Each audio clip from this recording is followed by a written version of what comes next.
chief asked for us because of the unrest. He didn't like it and was upset about it and said that, put out a resolution that said that his officers, Brooklyn Center officers, could not use gas or any less lethal options that mobile field force carries.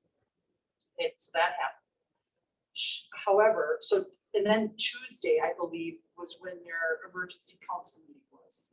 I could be getting the days mixed up, but I'm pretty sure it was Tuesday. Right before that council meeting, that emergency council meeting, I was told that the mayor was going to actually do a proclamation that said he was going to back off from the resolution regarding what he said. And he did that. They ended up doing a proclamation that basically reversed the resolution that said that nobody could go in there and use less lethal or tear gas. I wanted to make sure, as representative of Hennepin Chiefs, that's why I went to that meeting, to make sure that he understood what it was, because I truly believe that he didn't understand what mobile field force was and what it was used for.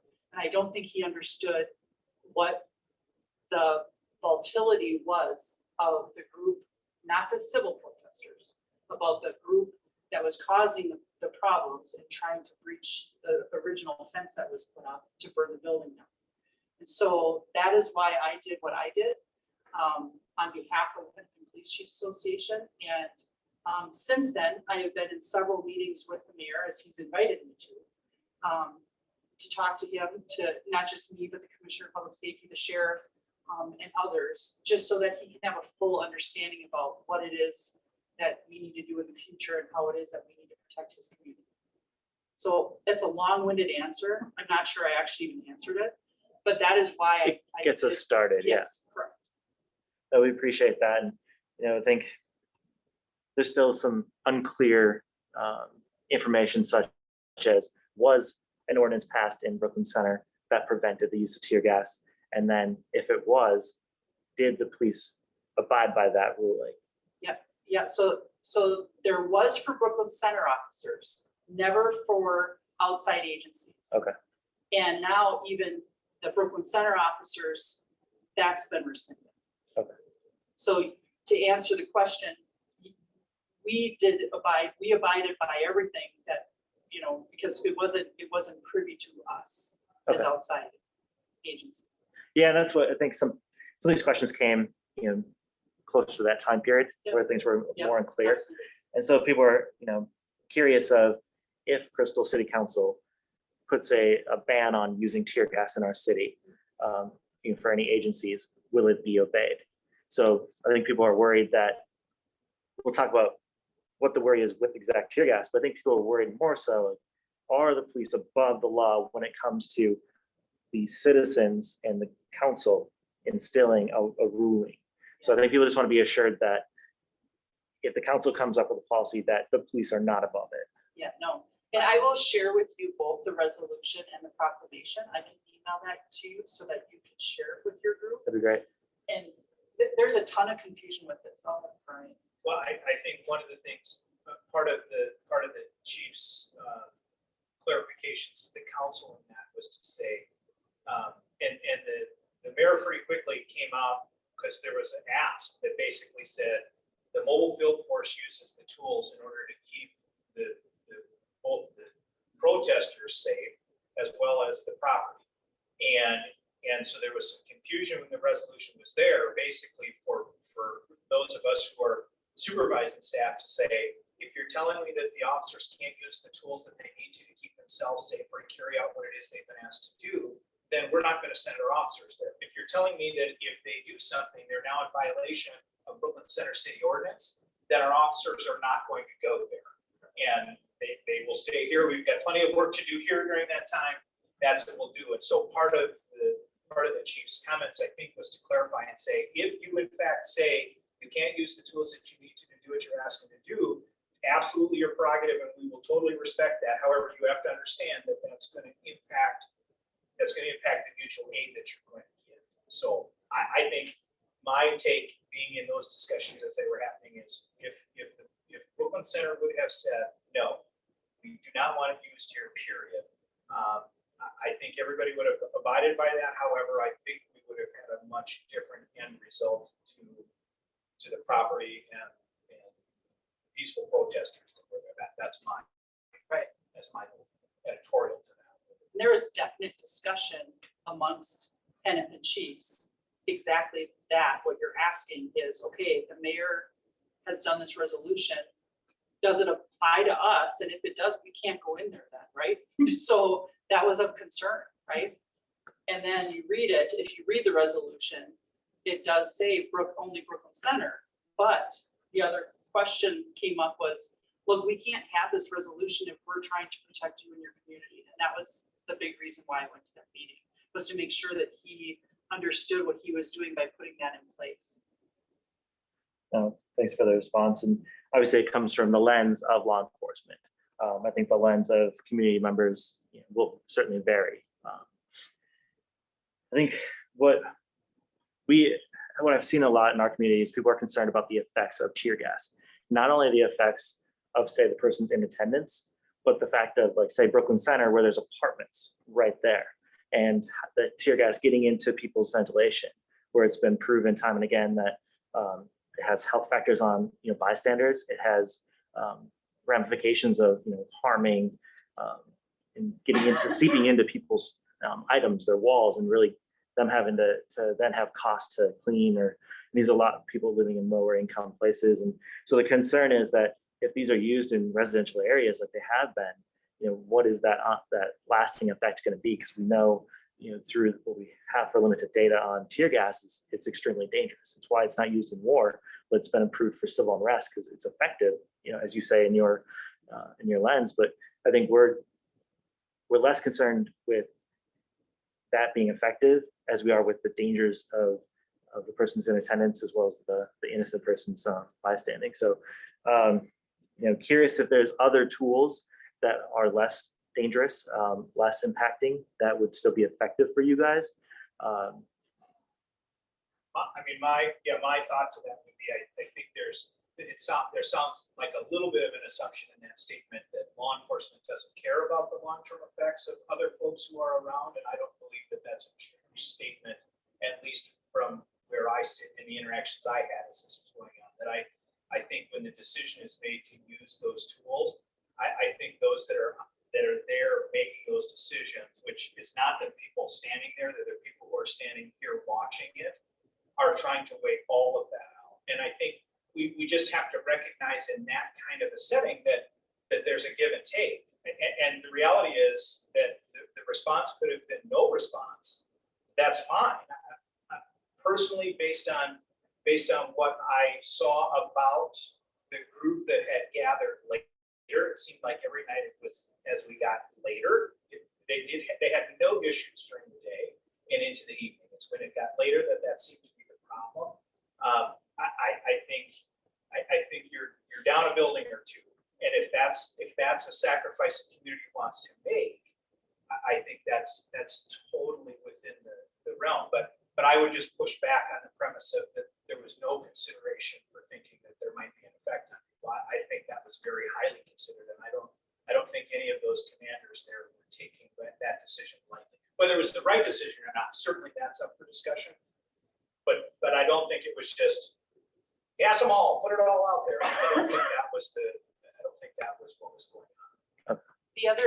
The other piece to this is that we have a mobile field force policy that says that those commanders that are in charge of the mobile field force and those officers that are deployed to that, there's a policy that says that they have to give notification to the public who are there about when they're going to deploy tear gas, right?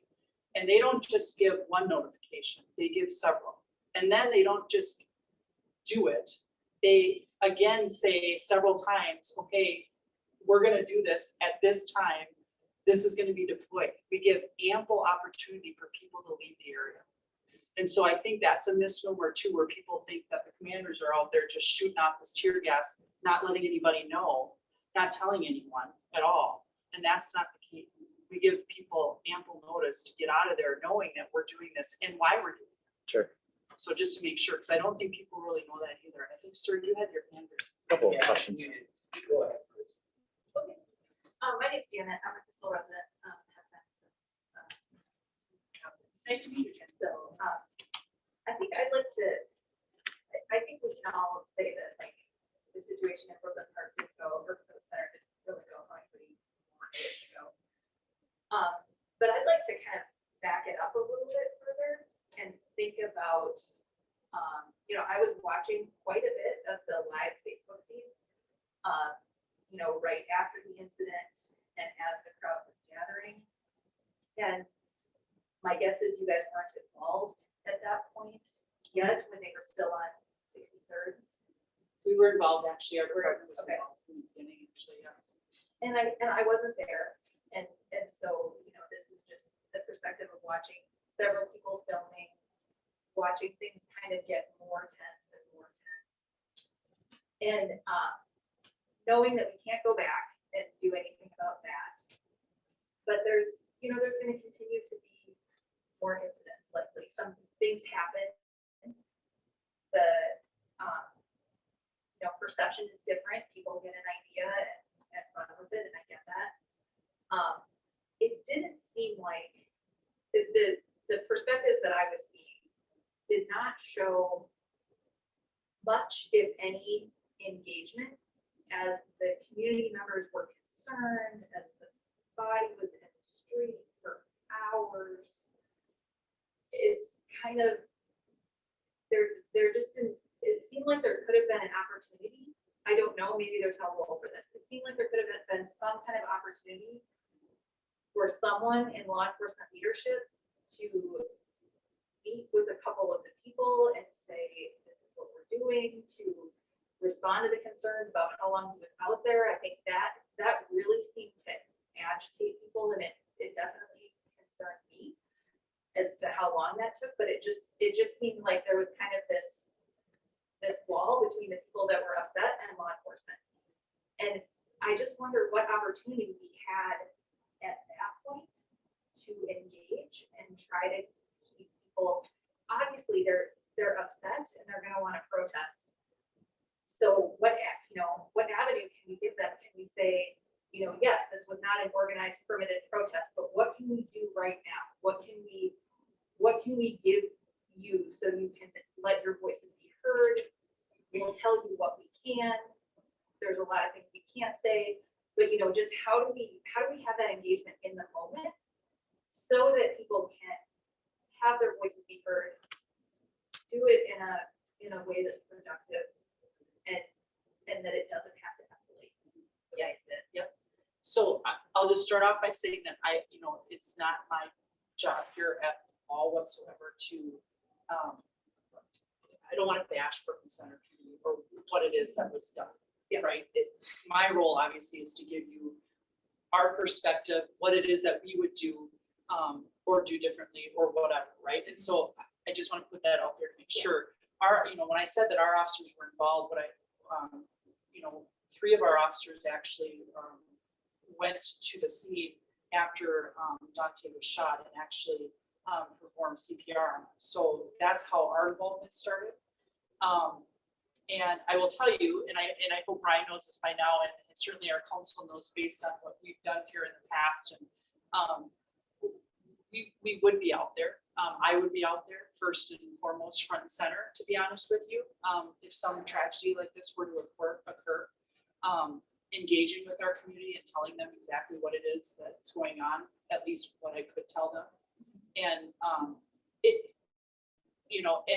I don't know this, but I do believe that eventually I know that some Brooklyn Center staff were talking to some community members, but I'm not sure that it was, the way that I would have done it. Doesn't mean that it was wrong. It just means that I probably would have done things just a little bit differently. And again, that's not wrong or right. It's just, I would have been out there just because I know and I'm not saying that Brooklyn Center doesn't know the importance, because they do. But I just would probably have done that, exactly what you're saying. Yeah, I Now, just- whether or not people would see that though or not, right? Because I Right. don't know at Brooklyn Center. I know that their command staff were talking to people, but I don't think that was filmed and I don't think that was told to people, right? And so But I would hope, that the community, that if that were to happen here, I would hope that, it would get out to enough community members that we were engaged in our community.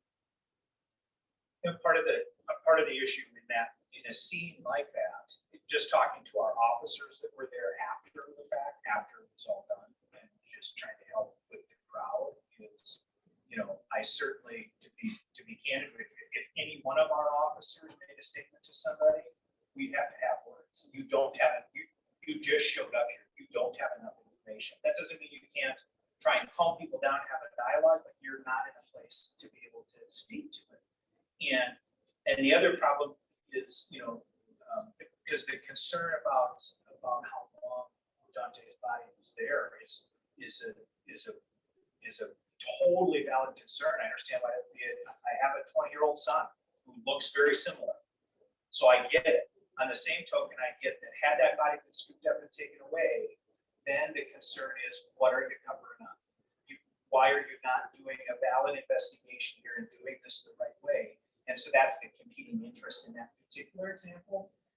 Now, do I think it's on us to try and make sure that we explain to folks this is why this is happening, because we want to make sure that we understand what happened, that we can know what happened?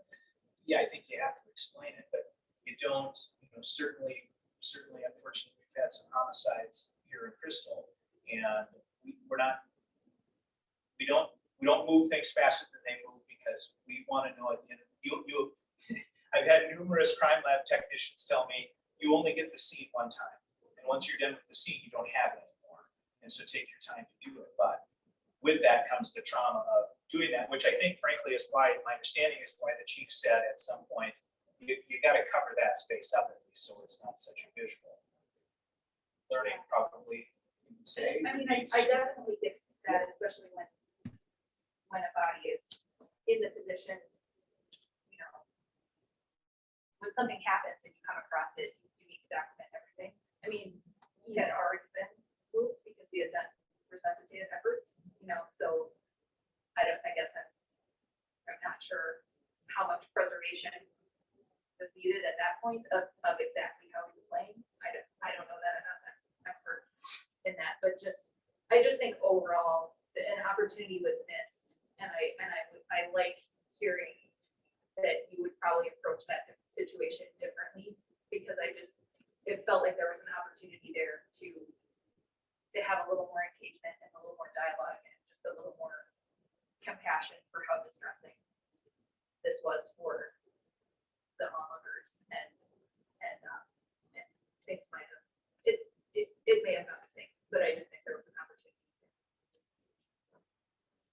And then just to follow up on that before we go to your question, sir, is what should we expect as a community, as far as timeline of when you involve the BCA, what should we maybe expect the BCA as far as a response to an incident? Because you guys obviously can't investigate yourselves, so are your own officers. So if you can help us understand what maybe we should expect, that would help. So I will go to our 2017 officer involved shooting that we had at Bassett Creek Park.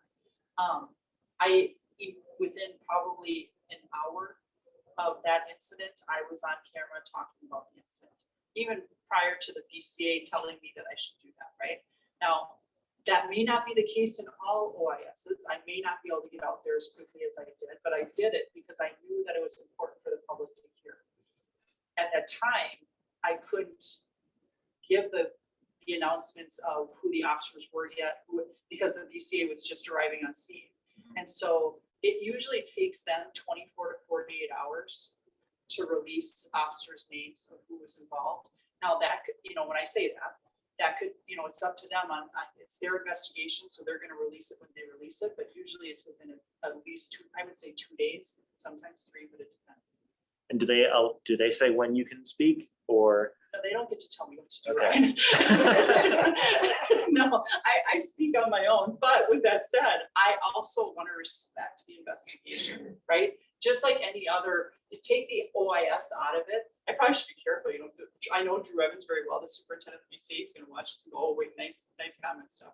Anyway, you have to keep in mind, right? We want to respect the process of any investigation, whether or not it's an officer-involved shooting. Keep in mind, that's a criminal matter in the beginning. right? It's a criminal matter on that officer in the beginning.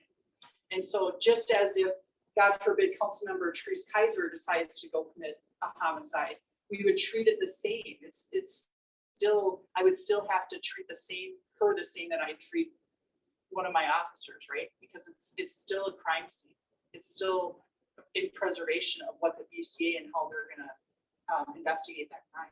So I'm very cognizant of that and want to make sure that I don't screw up the investigation. Sure.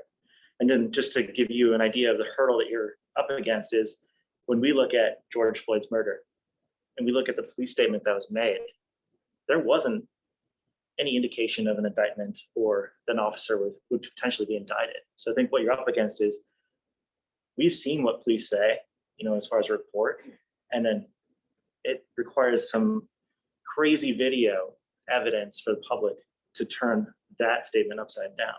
So just want you to know that in the community, there's this really strong distrust of what that statement is, and whether officers really be held accountable without a public video or even an unedited, police cam. So. Yeah, and I think, what I would say is, where as someone who would consider myself near the front of the line of saying we need to continue to do what we do better, I also say we have to be careful with the brushstroke. We don't brushstroke any category, right? We don't brushstroke that all 12-year-olds or all blacks or all, and so we have to be careful with all police departments. And I only say that to say, and I would say this even if the chief wasn't in the room, and I've said it before, the chief and the city manager have set a bar in Crystal of what that's going to look like. We had 3 people shot in Big Louise. And I don't think I'm exaggerating in saying less than 20 minutes after the ambulance left that parking lot, I was standing in front of the news camera saying, this is what I can tell you at this point. I don't know much, but I think the expectation of this administration is we're not going to hide behind anything. When we do wrong, we're going to say we did wrong. When we do right, we're going to do that. And I think if, the proof is in the pudding. I think if you look back to the incidents that have happened here in Crystal and having come from somewhere else, I've seen other models that are the models you talk about. I think that our citizens should feel pretty comfortable that this is a different mold that has been set here. And I think history bears that out. Sure. Yeah, appreciate that. Yeah, I'm Brian Gifford. Kind of back to the tear gassing protesters and such. So I guess, and providing space for the grief and the anger, because I think those are real for a lot of community members. Is there a way, like, I guess, is there a way to provide more of that space? Monday through Wednesday, I believe the curfew was 7 p.m. That's quite early. And then it forces, at least the accounts I heard and saw video of, it forces the standoff right at 7.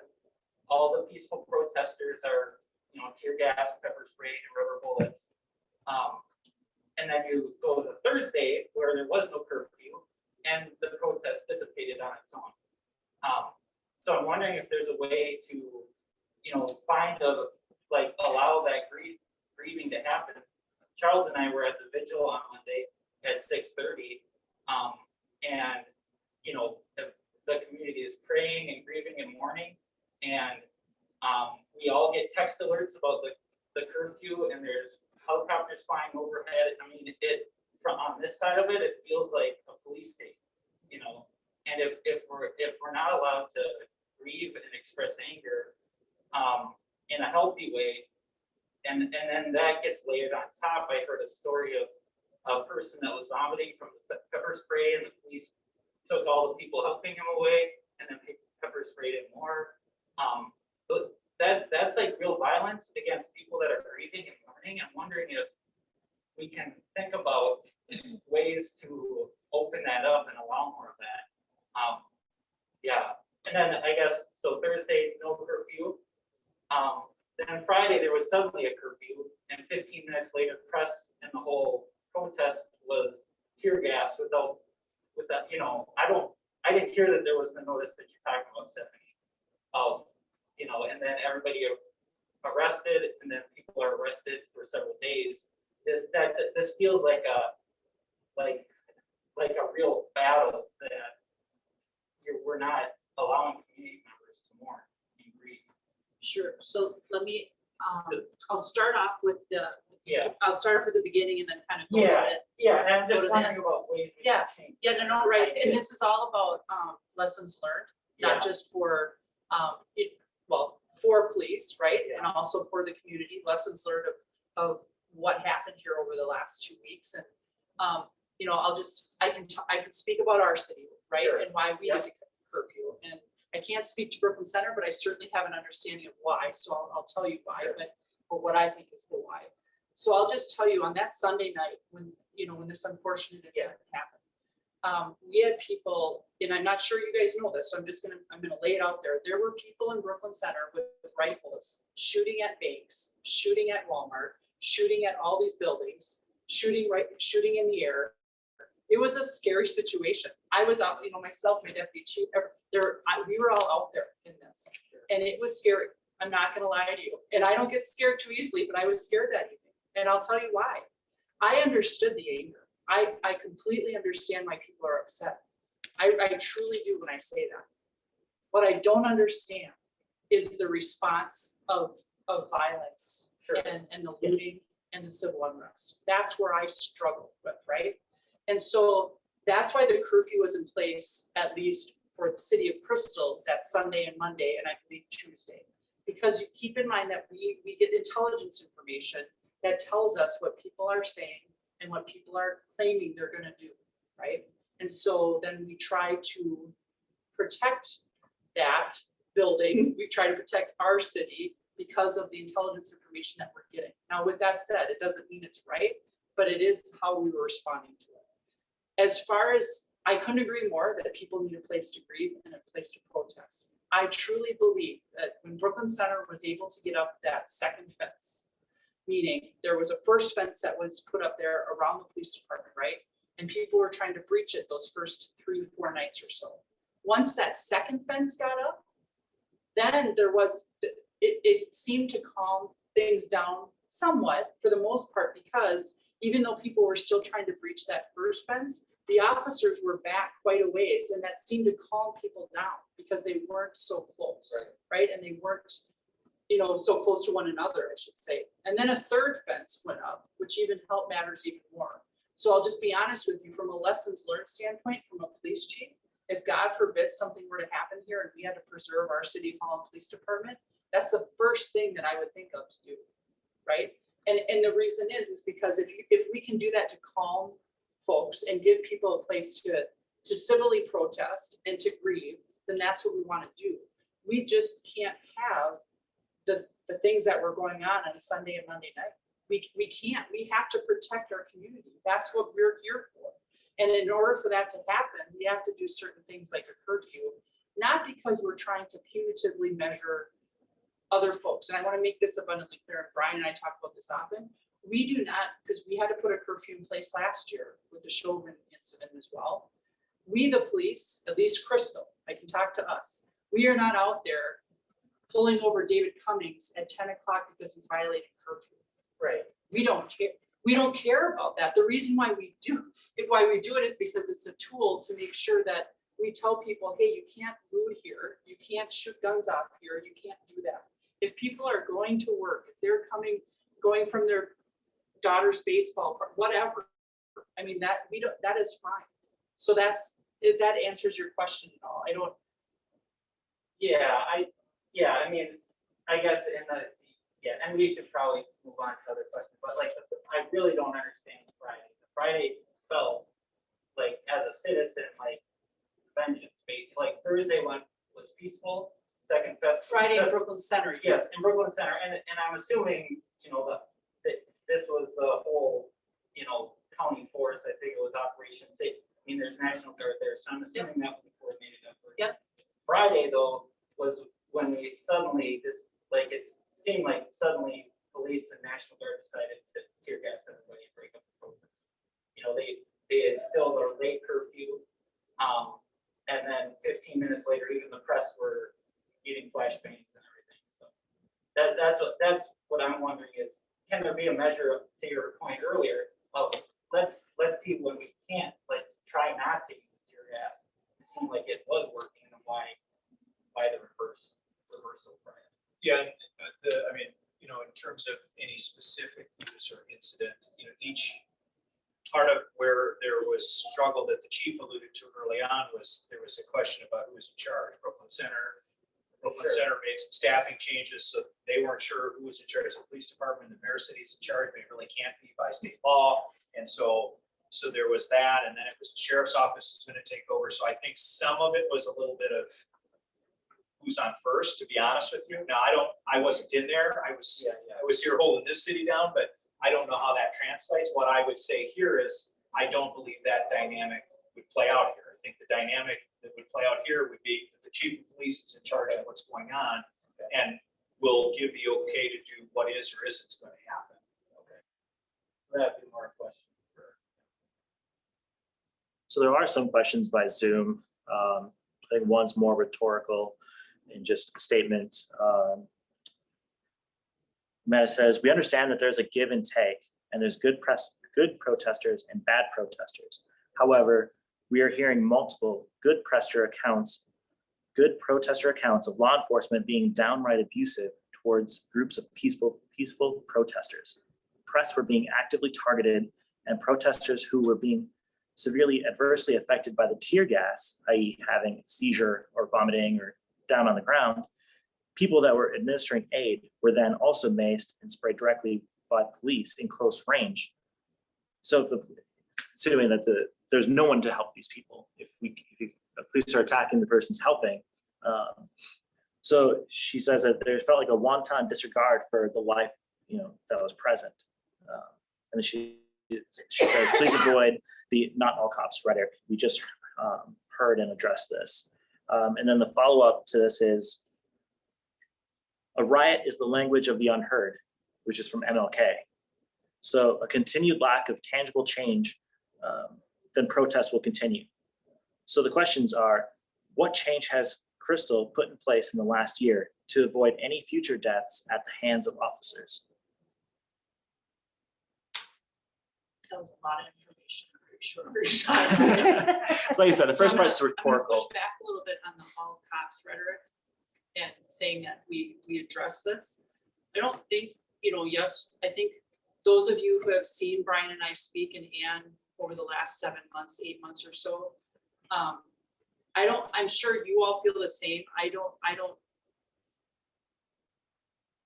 You can't put me, Chief of Police Stephanie Revering, in the same box as Chief of Police Madario Arredondo. I don't work in Minneapolis. You can't put me in Brooklyn Center. You can't put me, that's not where I work. And I'll just be honest with you, as someone who has vast experience with Minneapolis PD from my former life, that I know that culture. It is not a good culture. And I will tell you that culture is not the same as Crystal PD. And it never will be as long as I'm police chief. So I take a little bit of offense until I'm getting a little angry, but I take a little bit of offense when people say, don't put all cops, right? We should not, it's the same thing as, you have to give us a little credit that I really, truly believe that this police department has done a world of good over the last several years with our community outreach. And yes, we make mistakes, and I will be the first one to say when we make those mistakes, but I'll stop there and I'll get off my soapbox. I'll just add the caveat that I think part of, and I understand this, the frustration when people hear that not all cops are bad. And I believe that's because, frankly, law enforcement at some level has used that as an excuse to not evolve. And that's what people are concerned about, that we're saying not all cops are bad. Most of us are good, so leave it alone.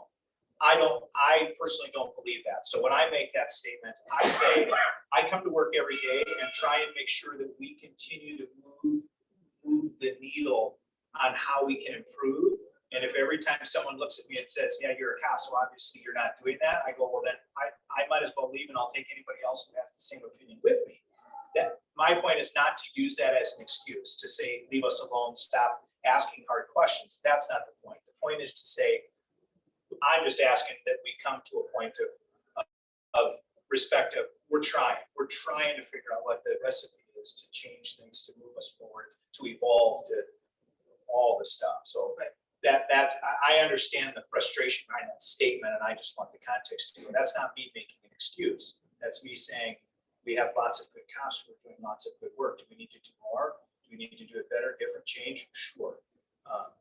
Right, and that's why we're here, right? And we've held, as Ryan, I mean, we've held our officers accountable in this department, and we will continue to do so. So, I mean, I just want to make sure everybody hears that as well, is that we are not going to flush things under the rug when one of our officers does something incorrect, including myself. Believe me when I say this, Council and Ann, if I screw up, they're going to be the first ones to get rid of me. So just know, Teresa, we're not getting rid of you.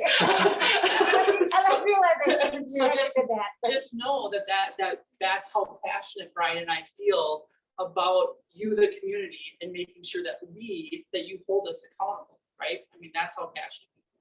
So sorry. I think to the next is- question, Ryan, Yeah. I think, I think this department has done a lot of things in the last year in recognition of what's going on. I think and frankly, I think we've been doing it before compared to maybe some of our counterparts. I think this department is open to listen. I think this department understands what it means to be community police oriented, which isn't just let's do an event, but it's actually that we care about folks. What are some tangible steps we've taken?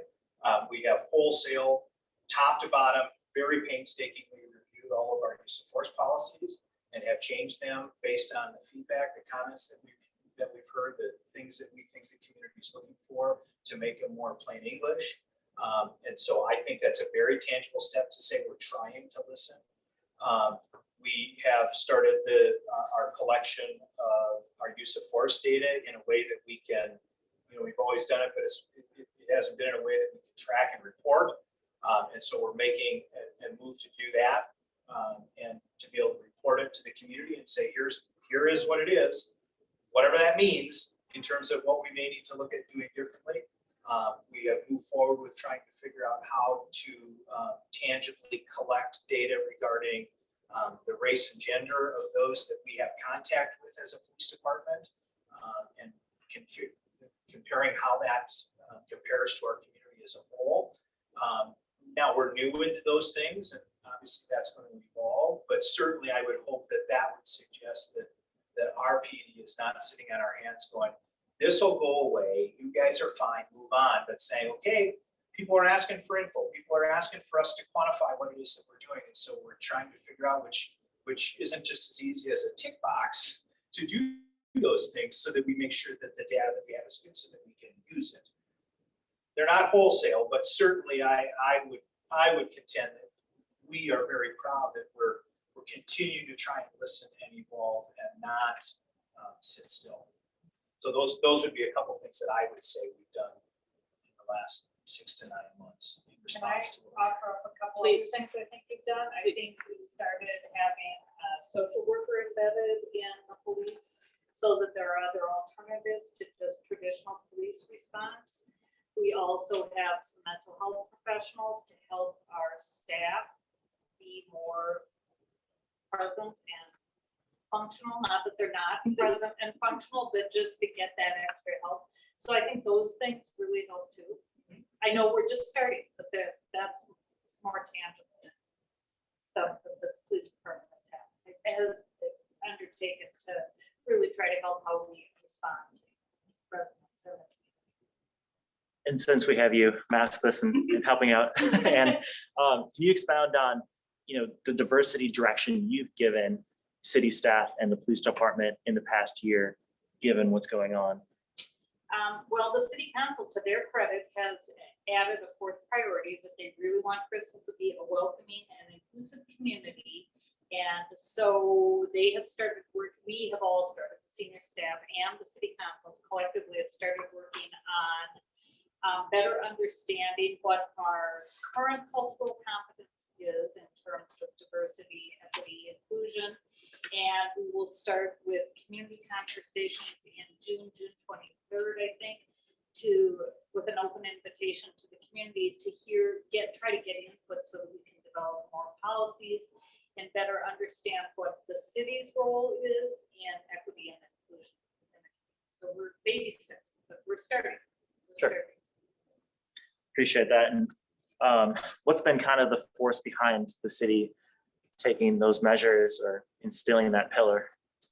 I would say it is the city council. It starts with the city council. I think the council has had 3 long-term priorities regarding the business community, our neighborhoods, keeping them strong and vibrant, as well as keeping our finances strong. But I think in the last couple of years, the council recognized that we really needed to be more aggressive, that's probably not the right word, in being sure that we are a welcoming and Assertive inclusive community. Because I think people experience it differently.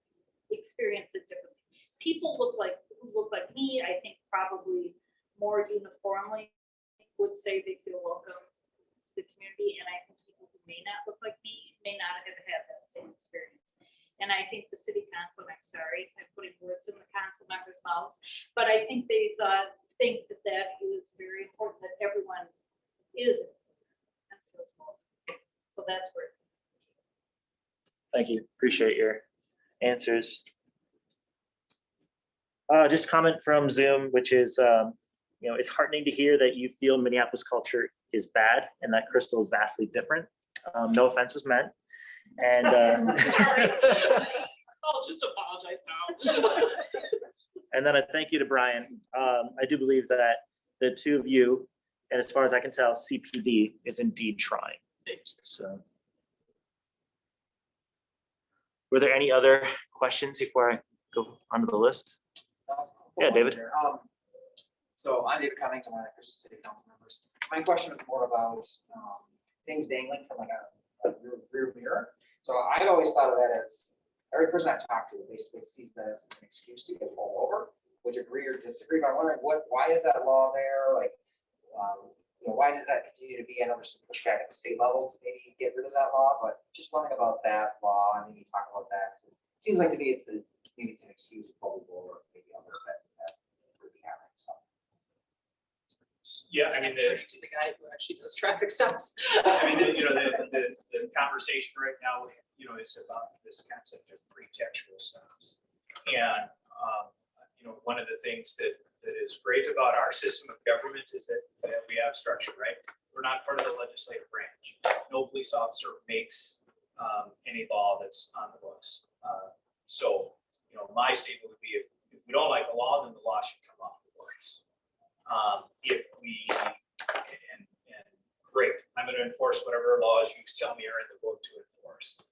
Obviously, officers have great latitude in determining how they're going to make their stops. So should the law come off the books or not, that's not mine. Should the officer use discretion in determining whether or not they're going to make a stop for that? Sure, I think most officers do. I mean, I'm speaking for ours. I think our officers do. Our officers make traffic stops.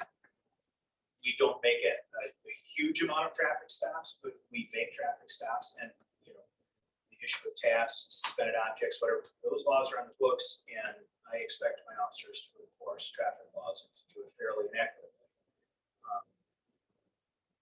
I mean, one of the things that we talk about, that I've talked about with our staff is, everybody's had a squad car behind them, regardless of where they've been stopped before.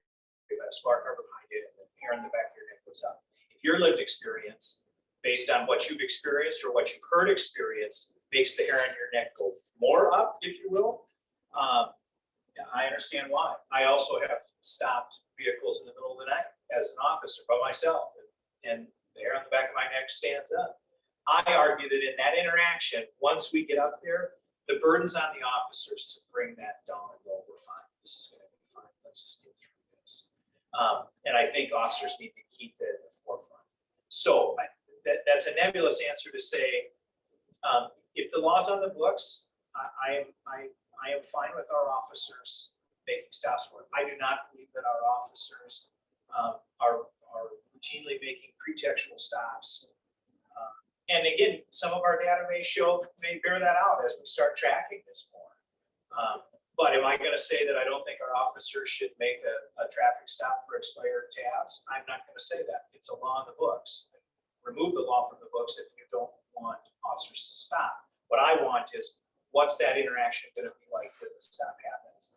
And how are you gonna decide what actions you're gonna take based on that? That would be my response, Chief, which may be different. No, not at all. No, I'm writing a question down just because I want to make sure that, because we can talk about it further, but I agree with what Brian's saying. And again, as he says, we don't make the law. And so if legislature decides, if Minnesota legislature decides they want to get rid of it, then boom, it's out the door and we don't make those stops anymore. But if it's still there, it's just, I mean, it's exactly what Brian said. We're going to enforce the law with the fact that we have ultimate discretion, just to make sure that everybody knows that. So if you don't mind just interjecting some additional factor detail around it to extract a little bit more of your philosophy. There's questions around, do you prioritize what officers, pursue? So for example, not the pretext, but is there a spoken priority from you guys to officers to address speeding, stop sign and light violations, DWI, reckless driving? While they're all on the books as a law, are they being addressed? Because we know that those are of urgent concern to public safety. But if officers are being bogged down with what we know to be not an urgent concern to safety, we want to make sure that your philosophy, because it's been proven that these things are dangerous and we need to address them versus the other. Is that being talked about? Or Yeah, I mean, I think, if you call to say that there's gonna be blood in the streets and the stop sign in front of my house, that's gonna eventually make its way to Justin. And Justin is gonna put something out to everybody going, the neighborhood is saying that the stop sign of 53rd in Louisiana, nobody's stopping for the stop sign. We need to give it some attention. And so we do have mechanisms for that as we hear different pieces. I would argue that there's no question that the philosophy of our department is that traffic stops are amongst other things primarily for traffic safety. And we all would agree that someone with expired tabs is not a threat to public safety. And so, yes, the answer to the question would be, I would overwhelmingly say that our officers would say that a moving violation is what they're going to spend most of their time and focus on. And again, I would have to dig some stats to figure out what that is, but I think our statistics would bear out that overwhelmingly that's what we make stops for. yeah, we got a couple audience. Is that okay? Yeah. Okay. Didn't know if you had a lot of that. Nope. So I just like to, I love what Brian's speaking to on focusing on kind of the tenor of the interactions. And I think that's likely really challenging for officers because there's always going to be a fear of you never know what you're walking into. I had emailed you the other day just about kind of what is Crystal doing for officer mental health and kind of well-being. Did I respond to you? You did. Okay, good. Yep. I was like, it was either the same day or the next day. No, it was like within a few hours. I was impressed. But I think, and you gave some good things that you guys are doing, but I think having good presence of mind and good kind of awareness of your own biases and just awareness of your own emotions and fears is a way to make those interactions positive. So kind of, because you kind of mentioned some of the big picture things that you guys are doing, but is there day-to-day kind of processing or, week to week or kind of officer support to really get at those things? Because I think, officers can feel kind of under attack all the time as well. And so how do you check that and realize that, in many situations, you have the power and you can use it positively or not. And so just kind of what are there really strong programs for officers to, maybe process an incident that didn't go well, to, just, I don't know, besides each shift having their own roll call, where a sergeant is, and the group are together talking about the day and what we're gonna do for the day. There's also, if an incident happens, right, a critical incident or any incident that may cause, either the officer or the resident some concern, those officers and sergeants do what we call a debrief after. So they talk about the incident. If it's a major critical incident, we actually bring in someone, a therapist, to actually sit down and talk with the officers and staff to debrief that entire incident so that they can air out what occurred and what it is that they could have done differently, what it is that they did good, what it is that they're concerned about, how they're feeling. And those really go very well for us, especially with the person who we've been contracting with over the last couple of years, as she has done a really good job at connecting with our staff. And so, yes, to your questions, that we can do that. I think we have a cultural piece as well in the organization. I've heard some say it's okay to not be okay.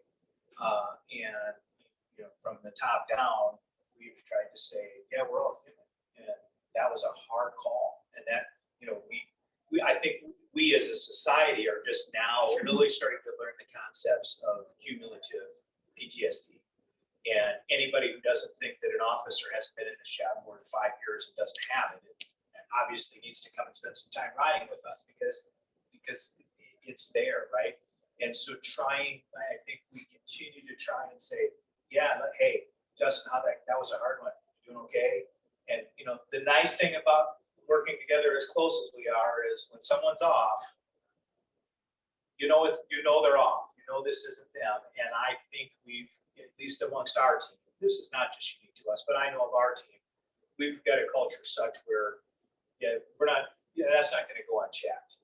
And it's going to be okay. Whatever you say about how you feel, it's going to be okay, and we're going to figure it out. And none of us are looking at you going, oh, can't handle it anymore, which, certainly talk about one of the ways we've evolved. Certainly 20 years ago, 50 years ago, you buck up. You go through 25 years of watching all the crud that you see in the shop. Justin started, and just deal with it. That's what you're supposed to do. I am very excited for us as people that we've gotten past being at that point, because I think that's part of the deal, right? Sometimes think about conflict you have with the loved one. If you could just open the pressure cooker a little bit and just let you know, then we're good. We can move on. And so I think that in itself is evolving, how people are going into each day's interaction, because it's not built up over time. And just to touch on that, and a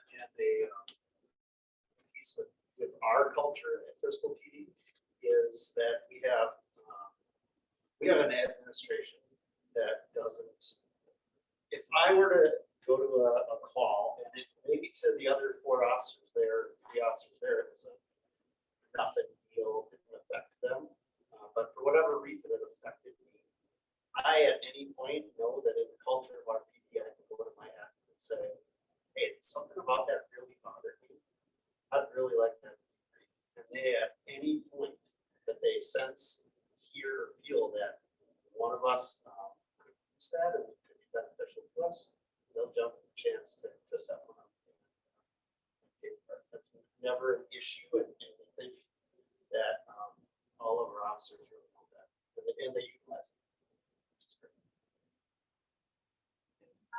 How is the team for checking each other? If you're at an incident together or responding to something together, and so I work in healthcare and we focus a lot on safety as well.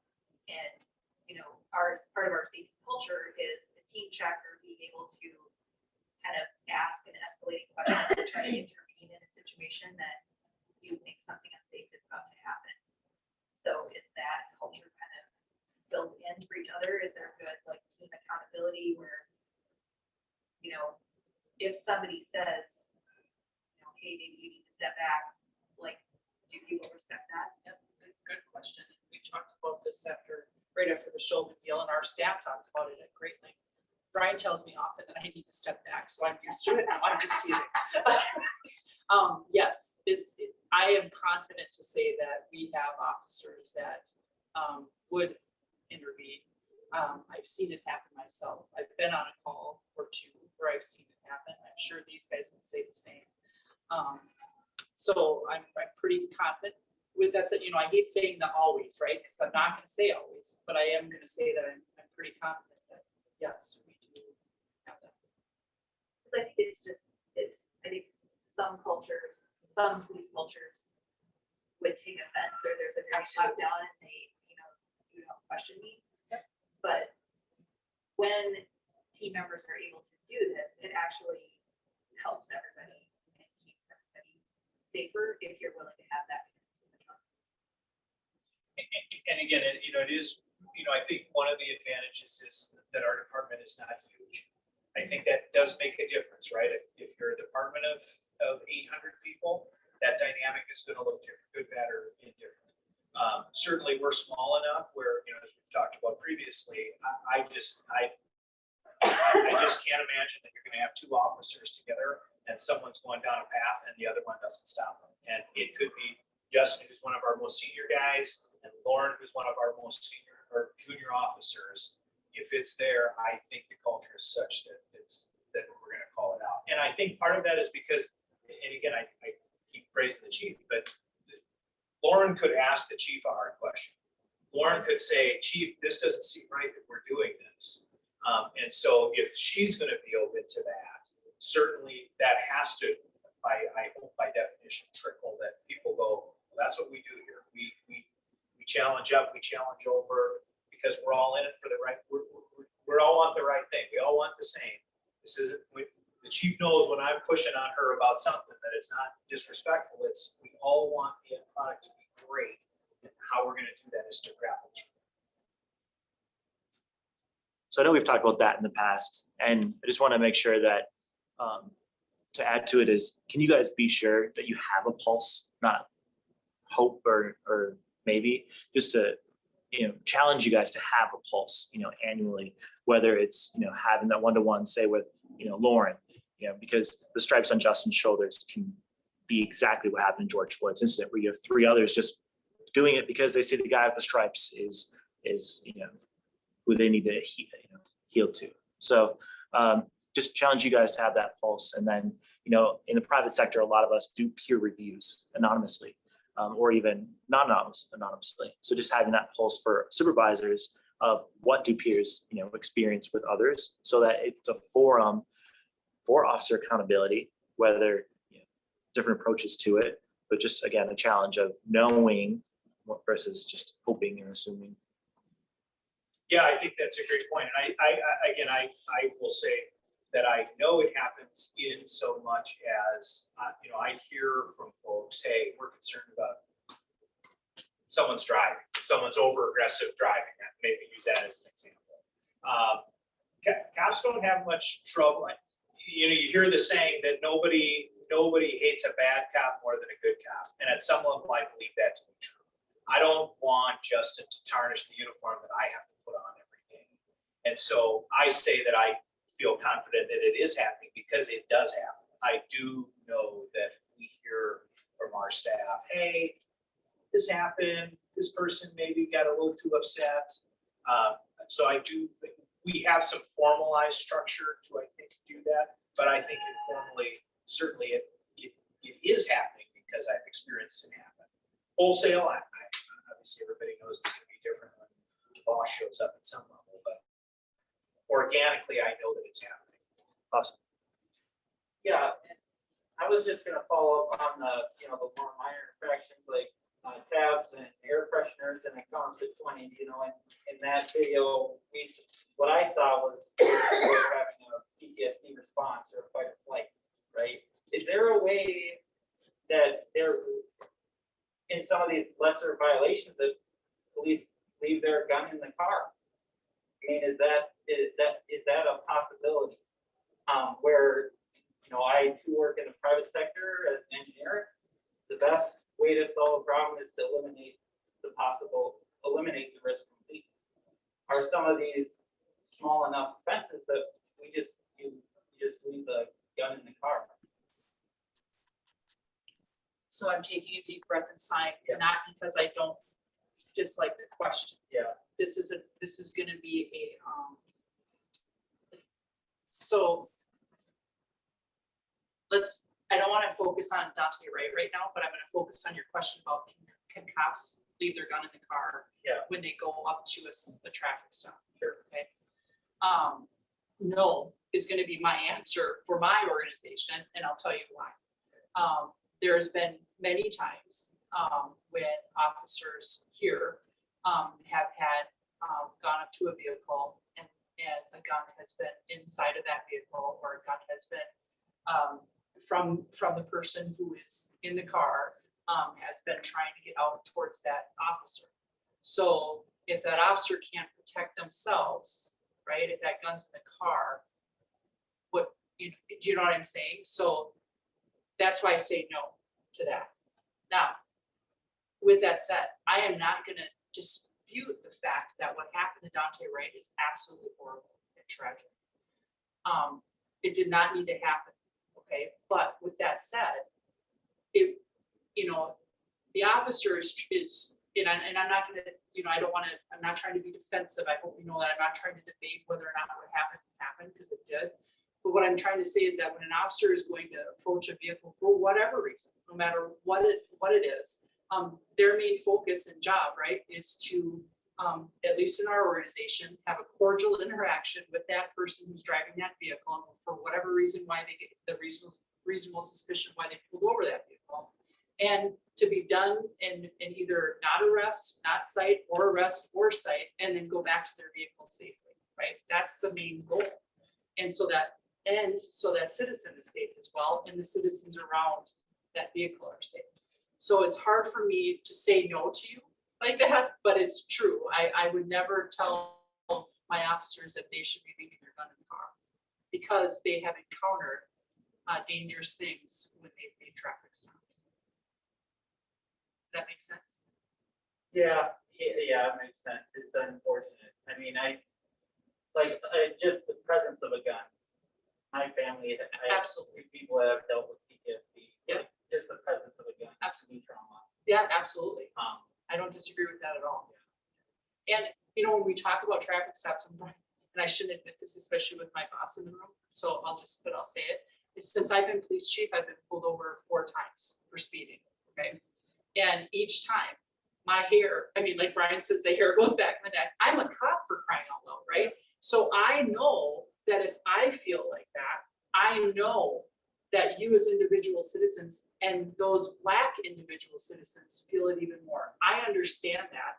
I'm not saying that I put myself in the place of that, but I do, because of someone who's a cop who's been pulled over 4 times, right? And from state patrol, and told them, give me a citation because I was speeding. And me being nervous as well. Not being nervous necessarily that they're going to shoot me or that they're going to do anything. I put my hands on the wheel. I do what I'm told, because that's what I know, right? But I'm still nervous about it. So I get that, and I wholeheartedly understand it. But to ask a police officer to, which I understand your point about the PTSD thing, and I totally get that too. But to ask an officer to keep their gun in the car when they're going potentially up to a dangerous situation, is just something that I can't ask my officers to do. Yeah, then I guess the follow-up would be, can we reduce the amount of potential violent situation, Yeah. I mean, that's the Yes. question is, Yes. let's have less traffic stops. Or just less hats. And That's what I was gonna say is do you even have a hope that one day, maybe it is through state and federal regulation of gun control, that could be a situation where police or an unarmed response force is put in play? So I will tell you both my personal belief, I would love it if we had more gun control. I would love it. However, we have gun laws right now, and still many of our residents and community members and residents all around us, not just here in Crystal, have guns illegally. So it doesn't matter what laws are going to be put in place if we have regulated gun laws or not. Those illegal guns are still out there. Right? And so believe me when I say I want regulated, and for a cop to say that, and I want that. I want regulated gun laws. I don't want David Cummings to have a rifle. I don't, and now not all my peers feel the same way I do. This is me personally, not all my cops feel the same way I do, but I feel this way. I don't see any reason why any human being other than military or cop should have a AR-15 or an MP5 rifle. It makes no sense to me whatsoever, but they do. So it just, but then again, right? I also believe in hunters. I believe in hunting. I think that people should be able to hunt. And the fact that we have an amendment that says there's a right to bear arms. But that amendment was written how many years ago, right? And so I'm probably one that shouldn't talk about this because I am all about regulating gun laws, but unfortunately as a cop, I know that just because we do have some regulated gun laws now, and there's so many, you guys would be shocked if you knew how many guns we take, illegal guns that we take off people on a weekly basis. It's a lot. I think where the public, but where the public is kind of talking from is context. So Yeah. if someone's pulled over for an air freshener or something non-serious, for an officer to have a gun at that moment, like, there's gonna be gray area, but is there ever an area where an officer doesn't need to respond armed? Because that's what we're seeing a lot of, is like, then it quickly turns into, officer involved shooting, because even though they responded to something entirely not related. Yeah, I mean, to be honest, in my opinion, chicken or the egg is the question. Because at what point do we get to a point where I can feel comfortable saying you're going to make that contact, as the chief said? To me, and I'm a realist, she'll tell you that. I don't sit in the pie in the sky. I'll leave it to other folks to strategize. My deal is this is what's in front of me. So to me, the point to your question is, do we do less traffic stops? That's certainly possible. However, I will tell you that we have a steady stream of phone calls into the police department by residents who say traffic is a problem.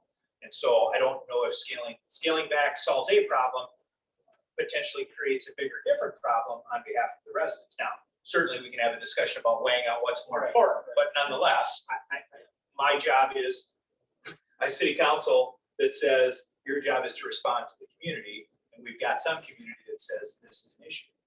But I think there are, again, having a mindset of what's this contact going to be is important. I would love to continue to try and educate the public about why you call 911, because the reality is that I don't get, if I'm driving that squad car, I don't get a choice about whether or not I go to the 911 call when it comes. But I will tell you that I have the 911 stream up on my desk every day. And I'm going to tell you, in my opinion, humble as it is, we'll respond to whatever, but 30 to 40% of those calls should not be on that screen. And so I think we have an education that we can do to folks that I think would help. And the other thing, which is something actually that came from one of our early on discussions, is one of the questions that came up early on was, why are there so many squads at a traffic stop? Why do they all show up there? And our response was, because there's probably nothing else going on in the city right now. And they're bored and they showed up there. There was no ill intent in that, because that's just what we do. Justin and I are out, there's nothing going on, hey, I'll swing by, not knowing what the visual is. The visual is there's 4 squad cars here. What does that say to the neighborhood? More importantly, what does that say to the people who are there? Well, there's a lesson how we try at some level to mitigate that. And the statement to staff was, if you need to be there, be there. If not, skedaddle out of here, go find some other way to entertain yourself. But in that example, to me, is a great example of it really, I mean, this may sound silly, but it really was, it's innocent. I mean, I've been the guy that pulls up because, oh, he's over there, so I'll go hang out, and not even recognizing that visual. And so trying to change that lens, I think there are things that we can do in the system that I'm not even going to attempt to think about trying to change, to try and get us to a position where these things can be less confrontation. Yeah. We got one more. Thank you. I'm Trish Casey, but I'm City Council. I'm not condoning police violence whatsoever. I hope it doesn't come across this way, but we all expect you guys to carry guns, and maybe that's just police carry guns as long as I can remember. So the traffic stop and you leave your gun in the car, it doesn't really matter, because the person in the car that got pulled over is expecting you to have a gun on them. So why not give them the tools to do their job? and keep them, protect themselves. And I'm not condoning it. It's a whole lot different having a gun in the holster as opposed to drawing it and then you're 15 miles over the speed limit. That's a whole different thing. And I don't think any of our officers go up to a traffic stop with their guns drawn. But when you were talking about going to Brooklyn Center earlier and not being able to use the tools that you need to use to keep yourself safe, and I'm not condoning to use the tear gas either, but you need to have the tools that you historically have had until the laws change. That wouldn't it be nice? Nobody carries a gun except the hunters in the fall when they go fishing. We're never going to get there, and I'd like to think we are, but realistically we're not. And I guess, what you were saying, not that it wasn't a good question, but you get pulled over, an officer approaches, you expect them to have a gun in the holster, so if you leave it in the car, you're not gonna know that they left it in the car. Yeah. I don't know. maybe So that's not- Therese- Other places live without that expectation, right? I mean, there's other countries that live without that expectation. If I have an air freshener, I wouldn't expect a gun. Even if I accidentally passed a counterfeit 20, I wouldn't expect a gun to be drawn, right? Like that's what I'm trying to ask. Right, but there's a whole difference between a gun drawn and a gun on the person. in the holster. Yeah, but if the gun is on the person, it can be drawn. Flanders Castillo, he wasn't drawing his gun, and I know. he no longer is living. That's I guess that's the intent behind the question and why I'm asking. Yeah, and I'm not condoning police Yeah. violence whatsoever. I think that's what a lot of us in the community are That's why I'm saying is asking, yeah. because We it's eliminate scenarios where somebody might die because it's literally a life, time to rate here doesn't have that. Right. before we go to Charles, I'll just let Therese know, I'll send you some stuff that is from, Black, Indigenous, and persons of colors lens and viewpoint that support their experience so that you can kind of see a different perspective, because you and I as, white community members don't necessarily have that same experience. So I'll just send you some stuff so you can just see what other people's experiences are, because it's definitely helped me be enlightened. And again, it's a different life experience that is happening in the world. So if you're open to that. I would appreciate that. And I really do try hard not to think of this as the middle-class white person I've been my entire life. Mhm. And now we're middle-aged, so it makes it even worse. You get a triple whammy. I mean, it's hard for us to step out and realize that, even Brendan Banks has talked about this, getting pulled over. And it never crosses my mind, this is how I'm going to die. If I was a Black 20-year-old man, my mindset would be so different. And yeah, I am trying. No, you definitely have been, yeah. So, but it is hard. Charles? Yeah, if I might take the conversation left a little bit, I'm Charles, I grew up in the community, I'm nervous. I'm gonna ask a nervous question with your boss in the room. But everybody here obviously is against police brutality. I feel that when you get everyone. My question to the officers in the room is this: have you joined any of your community members in protests? If so, why wasn't that highlighted? If not, why not? And no is my answer. No, I have not joined in any protests. That's a good question about why not. I will say that, when we had Black Lives Matter protest our city and community back in 2017 after our officer involved shooting, we did go out and speak with the members. I didn't necessarily join in on the protest, but I was speaking with some of the members that were out there protesting. I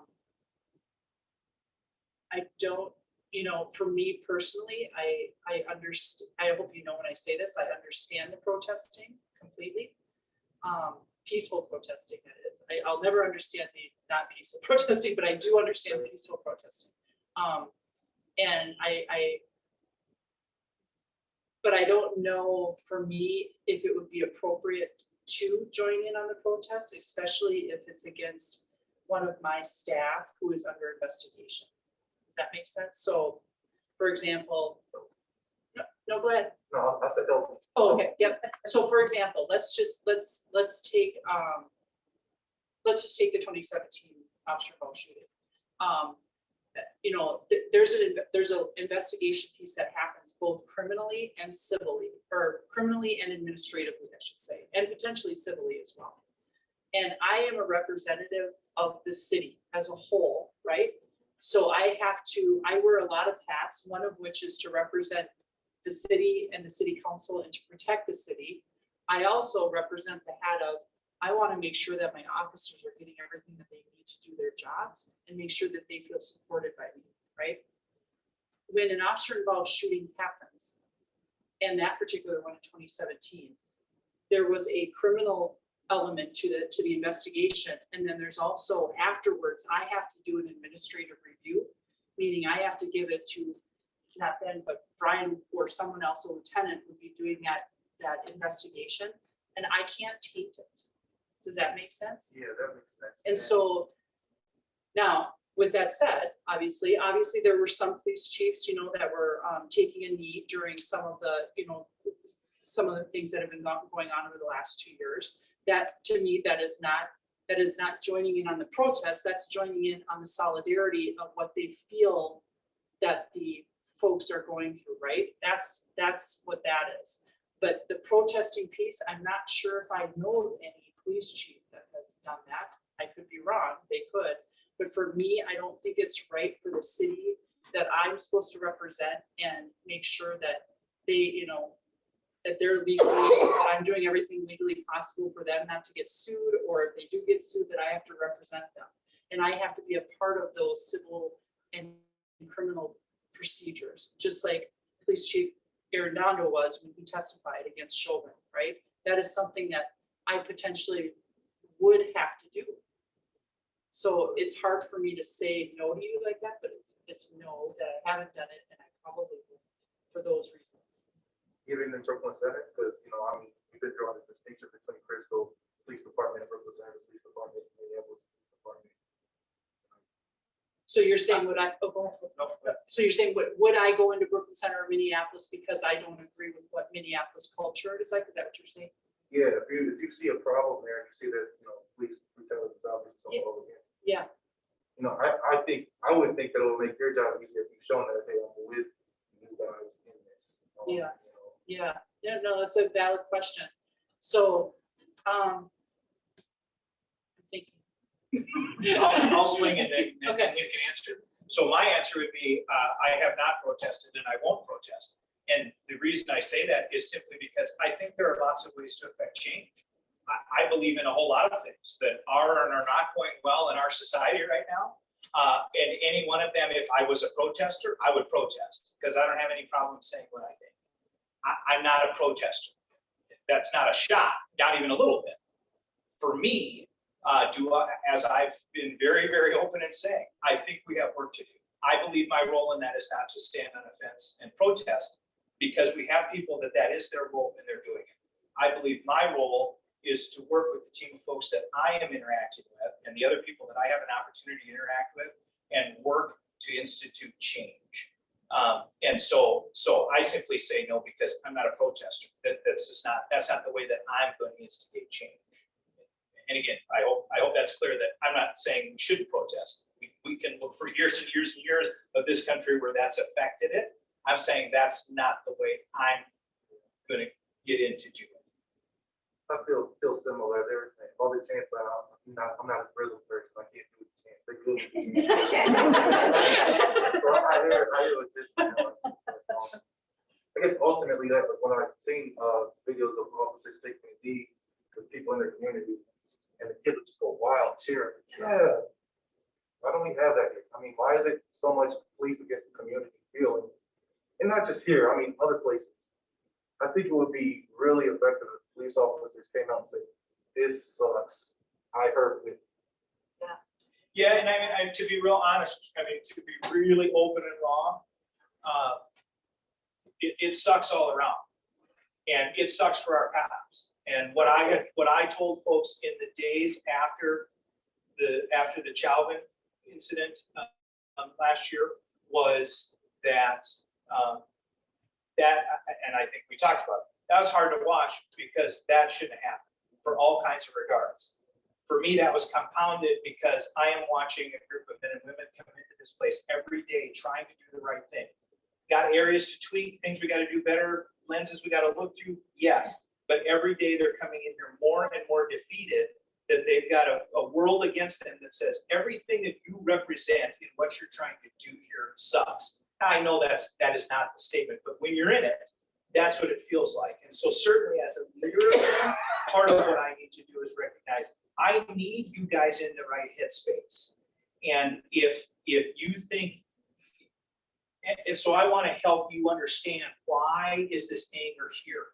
What is it that needs to happen so that we can move past that? It's not a stretch of the imagination to go, if I go over there and start raising a banner, that they're like, okay, now the person who I'm looking for to help guide me is one more person not supportive. And again, that's not a statement of that I don't think people should protest and that I don't think we need to change. But again, to the chief's point, we've got lots of hats to wear. I need these guys and gals every day to come in here and do their best and understand what we need to change. And part of that is they have to buy in, that we're with you. We're going to get us through this together. And so, I mean, again, I think there's maybe an assumption that cops are cold to the current deal. And I get to see people in the eyes who go, I don't want to be represented as that because it's not who I am. But I'm a lowly cop and little Crystal, how am I affecting all of that? And what I keep saying to them is you're affecting them by the next contact you have, the next stop, the next arrest, the next report you take. That's what you've got to focus on, because if you look at all this, then give up because it's too big. So a little bit of a soapbox, but I think the question is good, but it's messy. Can I push a little bit since you Sure. said it was a good question? Thank you. It was a great question that I've never asked. So, okay, here's one hypocritical thing that I've seen. And I want to be respectful, but, white votes for Black lives, there's issues in the medical field when it comes to the treatment of Black people too. So, but they're out there protesting against police brutality. I guess if they can protest for police brutality together, how come police can't do the same? Is my question. I'm not saying that you have to join the kids and say 1, 2, 3, and stop the beat and everything. But I think it would be cool if, how the firefighters are at stoplights saying, it's funny, if you guys are at stoplights with signs up, we're police officers, we don't like police brutality. Yeah, and I hope that I've communicated that fairly well throughout the last several meetings that I've had with Brian and others, right? Yeah, And you, yeah. I feel that I've communicated that to not just the folks that I have meetings with, but just in general when I'm out often talking to people. I truly believe that comes out of my mouth pretty often, that I don't, I hold not just my officers to a high standard, I hold myself to that same high standard, if not higher, because of my position. And so I absolutely respect the question, and I'm glad you asked it. And it's a very tough question, and it's something that I don't know how to. I'll just be honest. I don't know how to answer that right now for a variety of reasons that I could really go into. But it's 7:38, and so you and I would love to have a conversation with you offline. And absolutely, you can I can meet you somewhere, we can have a phone call, whatever. But I would love to keep it going. I just allow me to process it a little. Yeah, for sure. But I think, Charles, that I'll tell you, one of my pet peeves in general is whether it's in the work world I have 3 teenagers with one of them, when someone comes in and throws up all over me, like this is horrible and I hate this and this needs to change. And I go, okay, what are we gonna do about it? I don't know. Okay, well then you've made this my problem. And so I say that to say, my pet peeve in this regard is I want people to do something. I want people to do something to help change the needle. I am trying to do my piece to change the needle. I know that the chief is, I know that Justin is, I believe that most of our team is. My frustration is with folks who aren't doing anything, right? You're getting out there saying enough's enough, knock it off. fix it, right? Great. I think we have a whole silent group of folks who are doing nothing. They're either complaining about it or they're spending way too much time letting this be how they think they navigate the waters. And so my statement would be, yeah, I think it's a great question. I think it's certainly worthy of the thought. And would just say, yep, we'll keep thinking about it. We keep an open mind to whatever we hear, but it's not cut and dry. It's not, I would argue that it's not a comparison to that the doctors will go out and protest about the cops. Because the doctors aren't standing in front of the hospital protesting against the doctors. The comparison isn't total. Doesn't mean it's not worthy of thought, but yeah. Thank you. Yeah, absolutely. And Janet, do you have something? Yeah. Okay. So again, it's an ongoing conversation, and Chief's made that known. I think that you guys are welcome back to have another discussion if the Chief's willing and the city's willing. There's questions that we didn't get to, but are you guys open to come back again sometime? Okay. And then Chief, just something to leave you with is there's still some questions around body cams for our next opportunity to discuss, especially in when are cams permitted to be turned off, and if an officer is turning their cam off, I think we really just want to take a deep dive on what that policy is now. And where some, Have I given you the body cam policy? I don't know if we got it the revised, probably, but I'll send it to yeah, just bringing it to the next meeting. I think it just kind of going through it and just making sure that the community, that we want to make sure that officers aren't being permitted, especially after they've used their service weapon, to turn their cams off. That time after the incident is important, and we see and hear stories like Officer Kim Wright, who years ago told two officers turn their cams off and kind of potentially protected them.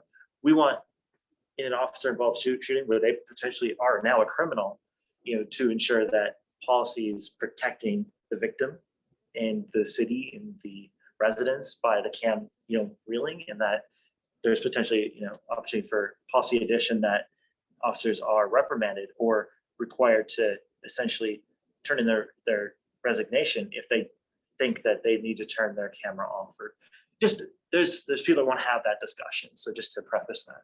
Just a plug for what it's worth, the MAC is meeting tomorrow, and that is their main topic of conversation.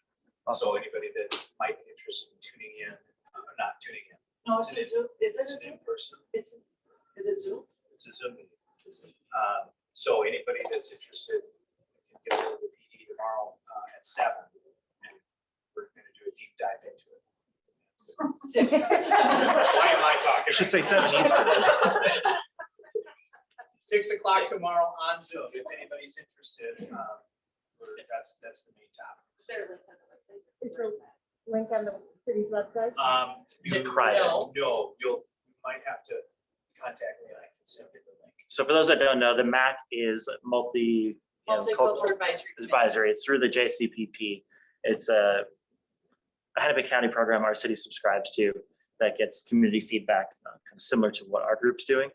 So if you're interested in that, definitely connect with the chief. She also has brochures. She can message you, and I think they're always looking for people to join it. So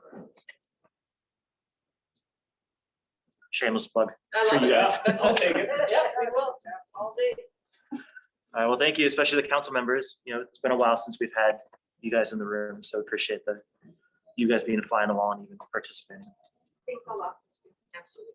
Our pleasure. Thank you. Thank you all for coming. I expect a phone call. Thank you very much. Yeah, we'll turn this off real quick. So